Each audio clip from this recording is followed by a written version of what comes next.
Hello, and we're continuing our exploration of Central Washington here this weekend. So yesterday I didn't really have enough money or energy to go much of anywhere, and so I just spent most of the day actually just cleaning and organizing the bus, getting that all sorted out. So unfortunately that was the third of my weekend I spent doing that. And then today I'm going to do a little bit of exploring. I was planning to go see the Coulee Dam, and I think I can do that today. We'll see how much time we have. But I do have to get back across the mountains, and I don't want to be driving across the pass in the dark. The engine's warming up right now, or just getting the idle settled in right now, and I'm just going to walk around the bus and we'll see if there's anything wrong. If not, we're hitting the road.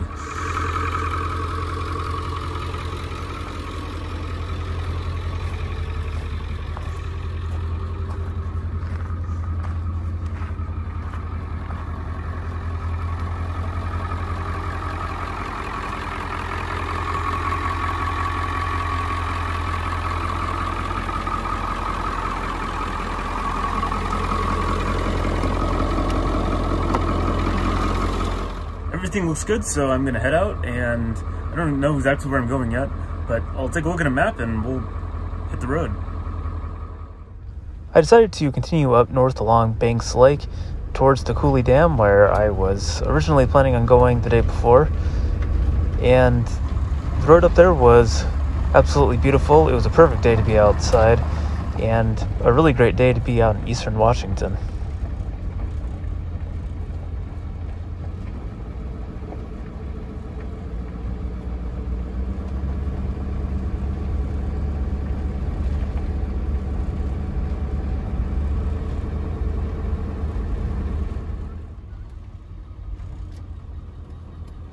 The road took me along the south shore of Banks Lake to the town of Skoolie.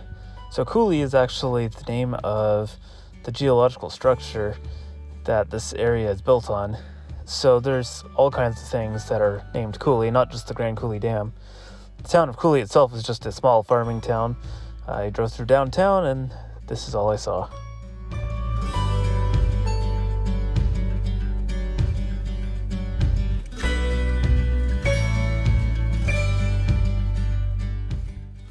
Banks Lake is a very long lake that was built to irrigate the desert in the area, and it's a very long lake. It's probably about an hour drive from the south end where I was, up north to the Coulee Dam, and along the way it was just incredible scenery. It does look a lot like the Columbia River Gorge, but this is not the Columbia River Gorge. This is actually quite a ways south and east, depending on which part of the Columbia River you're looking at.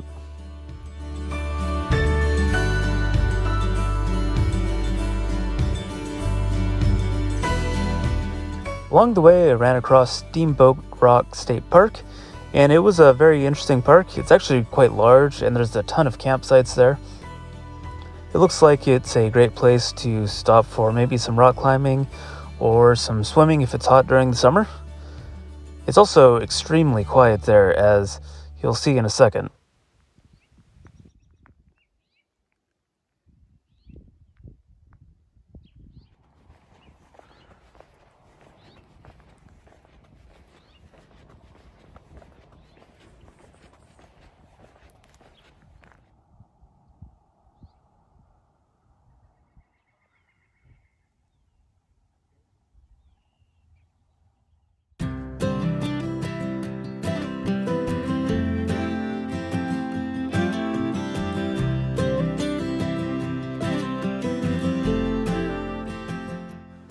As I approached the Grand Coulee Dam, there were a lot more signs of civilization, and also there was a lot of boat traffic that was all headed onto the giant reservoir called Lake Roosevelt along the Columbia River.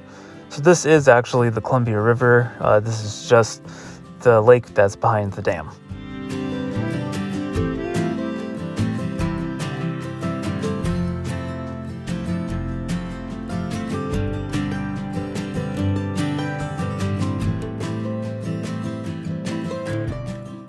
The Grand Coulee Dam had a really nice visitor center and park where you could walk around and look at the epic views of this enormous dam. And it truly is enormous. It's one of the biggest in the US and I believe the world as well.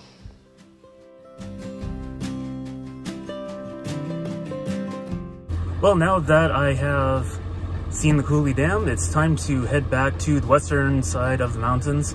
Looks like Stevens Pass is perfectly clear. They're not even issuing weather reports anymore because the snowstorm last week is apparently the last one they're planning on. So everything looks good. I'm gonna take a little bit of a detour. I think it's only like 4 miles difference by going out through some smaller roads in eastern Washington. I discovered just now that when I parked the van here, it rolled a little bit before I put the parking brake on, and that seemed to have locked up the transmission or something.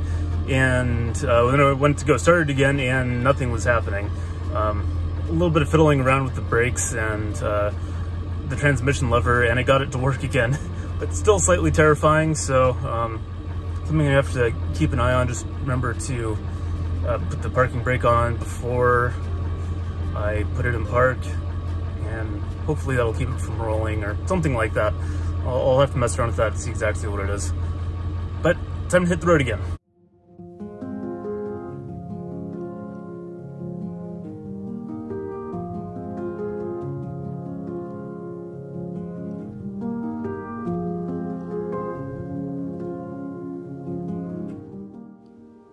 When people hear about Washington State, they usually think about the trees, the rain, the ocean, and all that good stuff. But really, about 2/3 of it is desert. And if you cross the mountains, you end up in mostly desert. This area doesn't look like it was irrigated all that much, which is a little bit unusual. Most of the eastern Washington has been irrigated now and is farmland. But out here, it just seemed to be barren desert.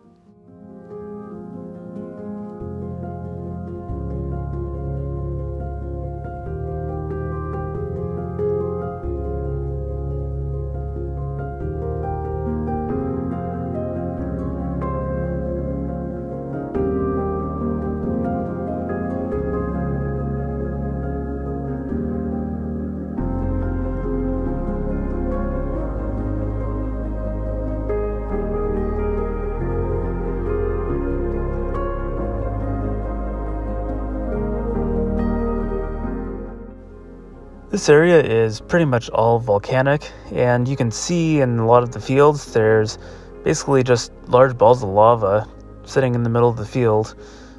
And these have been there for a very long time. There hasn't been any major explosions aside from Mount St. Helens, which is much further south. And it didn't cause these kinds of balls of lava to land in people's fields.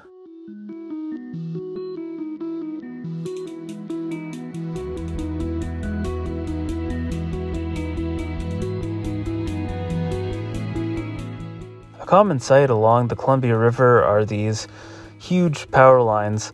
You see them running all over the place in eastern Washington. As I descended down off the desert plateau, things actually suddenly got a lot colder and the road became very steep. I actually had to downshift the transmission on the bus, which amazingly worked perfectly, and it was a long, steep descent down to the Columbia River.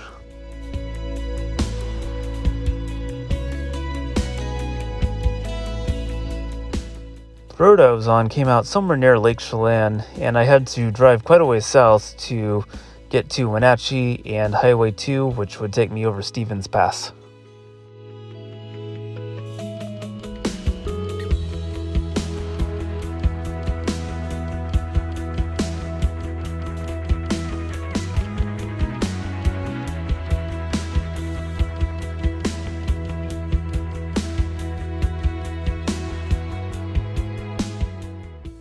This area is known for its apple production, and you can see lots of apple orchards along the Columbia River.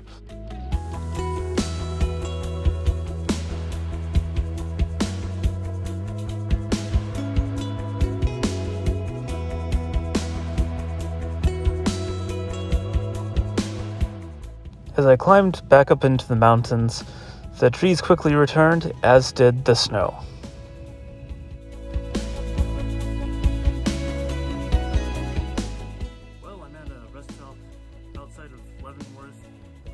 the mountains a little ways. And I'm sorry for anyone who wanted some video of Leavenworth.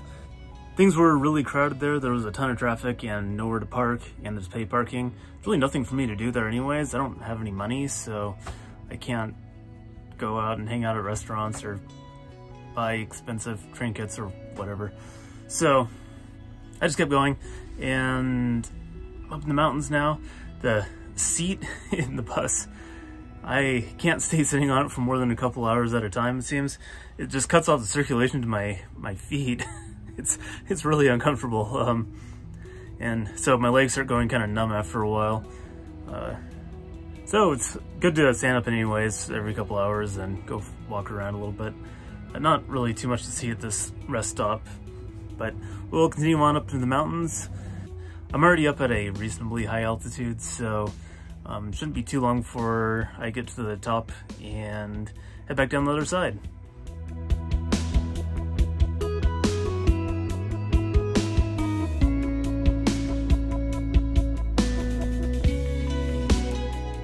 As I drove along, the piles of snow on the side of the road grew progressively higher. I know it's compacted some amount since the snow last week, but still, it was really impressive to see.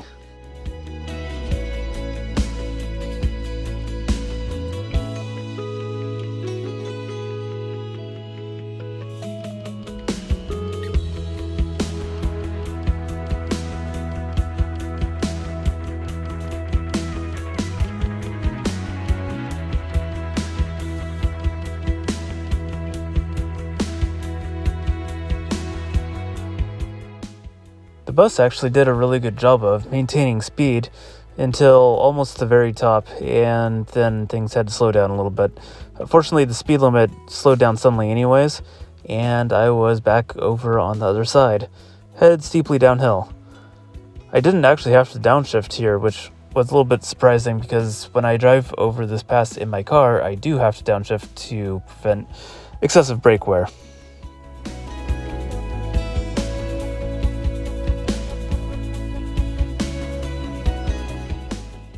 After a steep, windy descent, the road joins up with the Skykomish River and follows it down until it turns into the Snohomish River. This drive is fairly nice. I've been down it many times before, and I was starting to get a little bit stressed out because there was a lot I had to do before work the next day, and it kind of sucks having to actually go back to work again. Especially after being self-employed for about 5 years and then having to go to a regular job again. It's just really sad having to spend so much time doing something that I don't really care about.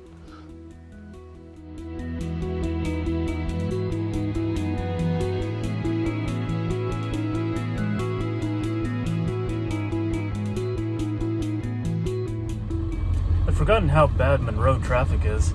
I used to do deliveries out here and get stuck in this area a lot, but going through the middle of Monroe is just painfully slow, and probably doesn't help that it's almost rush hour. But still, you would think that most of the traffic would be going the other way.